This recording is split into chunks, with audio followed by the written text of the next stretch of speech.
Pada awal abad ke-22, umat manusia meninggalkan bumi menuju bintang-bintang.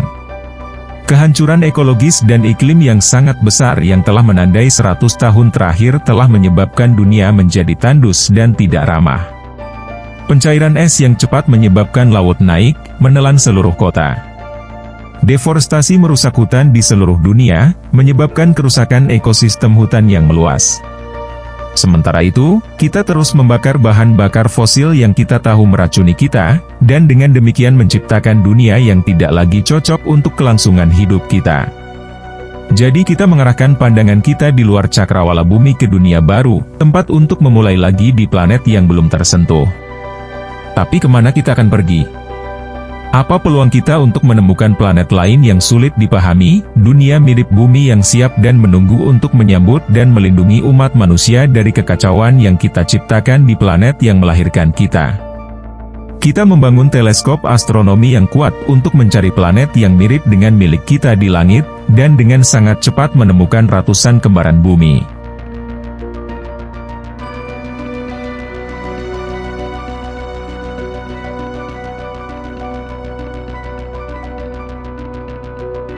Skenario seperti mimpi futuristik ini dijual kepada kita sebagai kemungkinan ilmiah yang nyata, dengan miliarder berencana untuk memindahkan umat manusia ke Mars dalam waktu dekat. Selama beberapa dekade, anak-anak tumbuh dengan petualangan film yang berani dari penjelajah intergalaksi dan dunia tak terhingga yang mereka temukan. Mengingat semua kemajuan teknologi kita tergoda untuk percaya bahwa kita sedang mendekati zaman penjajahan antar planet. Tapi bisakah kita benar-benar meninggalkan bumi dan semua kekhawatiran kita? Tidak. Semua cerita ini kehilangan apa yang membuat sebuah planet layak huni bagi kita. Apa arti mirip bumi dalam buku teks astronomi dan apa artinya bagi seseorang yang mempertimbangkan prospek bertahan hidup mereka di dunia yang jauh adalah dua hal yang sangat berbeda. Kita tidak hanya membutuhkan planet dengan ukuran dan suhu yang kira-kira sama dengan bumi, kita membutuhkan planet yang menghabiskan miliaran tahun untuk berevolusi bersama kita. Kita bergantung sepenuhnya pada miliaran organisme hidup lain yang menyusun biosfer bumi. Tanpa mereka, kita tidak bisa bertahan hidup. Pengamatan astronomi dan catatan geologis bumi jelas, satu-satunya planet yang dapat mendukung kita adalah planet tempat kita berevolusi. Tidak ada planet lain. Masa depan kita ada di sini, dan itu tidak berarti kita akan hancur.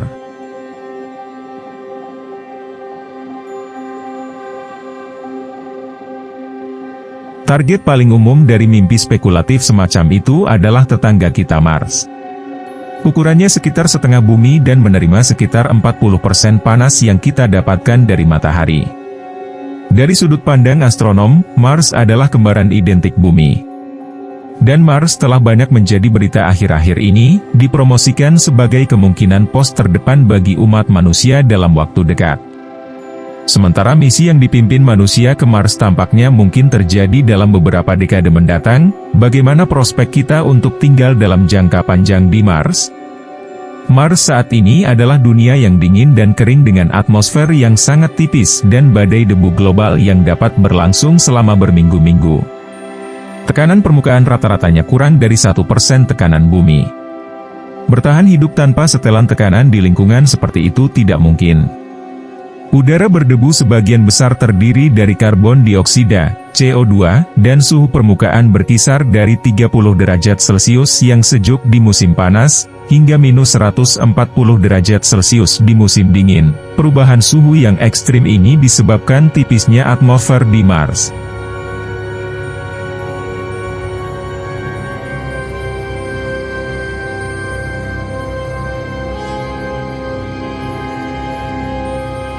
Terlepas dari tantangan yang jelas ini, proposal untuk terraforming Mars menjadi dunia yang cocok untuk tempat tinggal manusia jangka panjang sangat banyak. Mars lebih jauh dari matahari daripada bumi, jadi akan membutuhkan lebih banyak gas rumah kaca untuk mencapai suhu yang mirip dengan bumi. Penebalan atmosfer dengan melepaskan CO2 di permukaan Mars adalah solusi paling populer untuk tipisnya atmosfer di Mars. Namun, setiap metode yang disarankan untuk melepaskan karbon yang tersimpan di Mars membutuhkan teknologi dan sumber daya yang jauh melebihi kemampuan kita saat ini. Terlebih lagi, penelitian NASA baru-baru ini menetapkan bahwa tidak ada cukup CO2 di Mars untuk menghangatkannya secara memadai. Dari perspektif astronomi, Mars adalah kembaran bumi, namun, dibutuhkan sumber daya, waktu, dan upaya yang sangat besar untuk mengubahnya menjadi dunia yang tidak akan mampu menyediakan bahkan sedikit pun dari apa yang kita miliki di bumi. Menyarankan bahwa planet lain bisa menjadi pelarian dari masalah kita di bumi tiba-tiba tampak tidak masuk akal. Tapi apakah kita pesimis? Apakah kita hanya perlu melihat lebih jauh?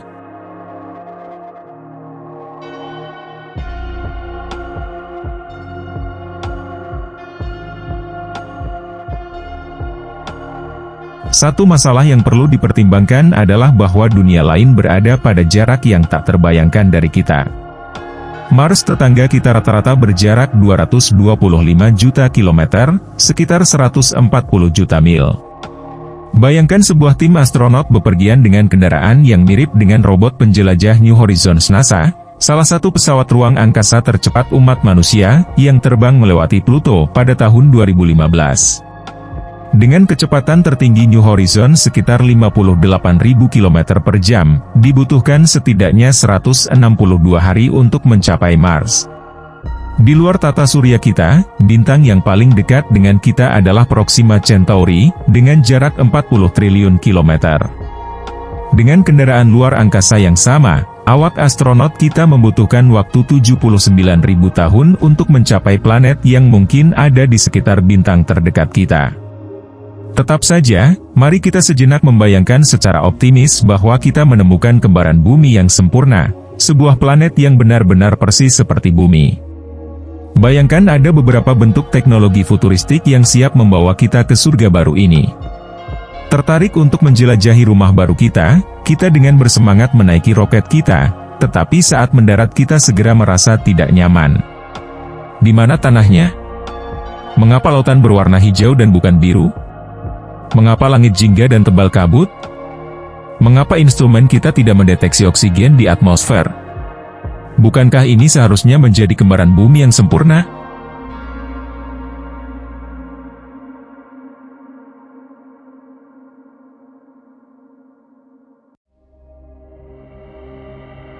Bagian paling awal dari sejarah planet kita, dimulai dengan pembentukan bumi.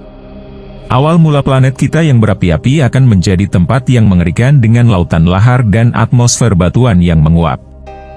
Berikutnya, dimulai 4 miliar tahun yang lalu, ketika kehidupan pertama di bumi berkembang. Tapi, bukanlah rumah yang cocok bagi manusia saat itu. Kemudian, 2,5 miliar tahun yang lalu, ada daratan dan samudra biru serta langit yang lebih familiar. Terlebih lagi, oksigen akhirnya mulai menumpuk di atmosfer. Tapi jangan terlalu bersemangat, tingkat oksigen kurang dari 10% dari yang kita miliki saat ini. Udara masih mustahil bagi kita untuk bernapas.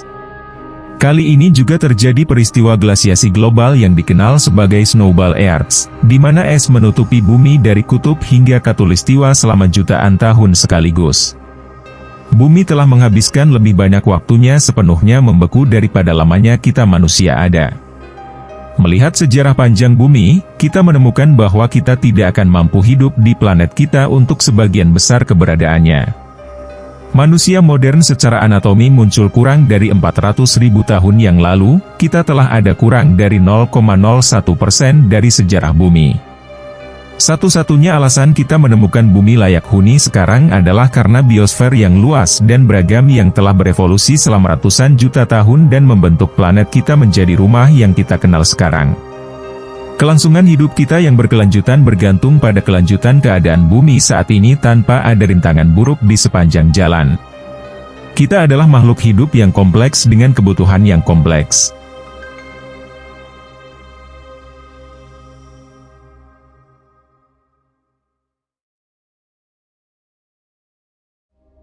Kita sepenuhnya bergantung pada organisme lain untuk semua makanan kita dan udara yang kita hirup.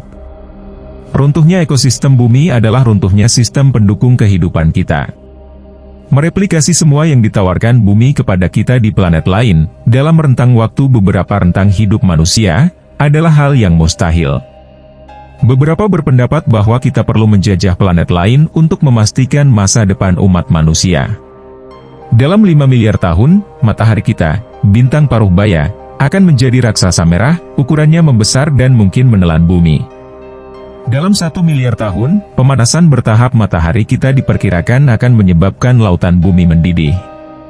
Meskipun ini terdengar mengkhawatirkan, 1 miliar tahun adalah waktu yang sangat lama. 1 miliar tahun yang lalu, daratan bumi membentuk superbenua Rodinia, dan kehidupan di bumi terdiri dari organisme bersel tunggal dan multisel kecil. Belum ada tanaman atau hewan yang ada.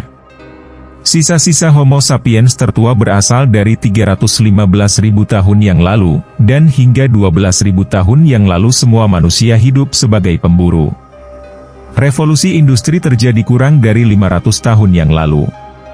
Sejak saat itu, aktivitas manusia dalam membakar bahan bakar fosil telah mengubah iklim dengan cepat, mengancam kehidupan manusia dan merusak ekosistem di seluruh dunia.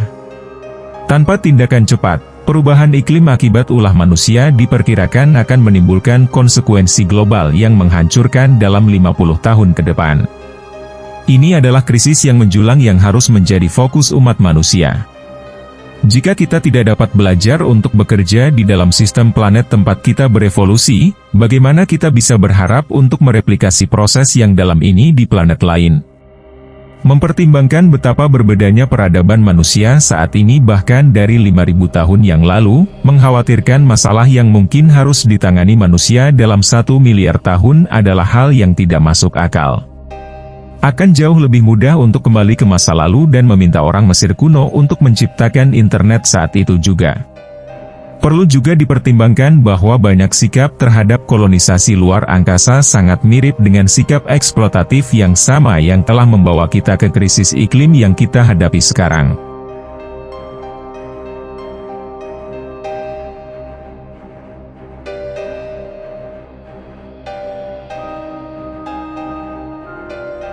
Bumi adalah rumah yang kita kenal dan cintai bukan karena berukuran bumi dan beriklim sedang.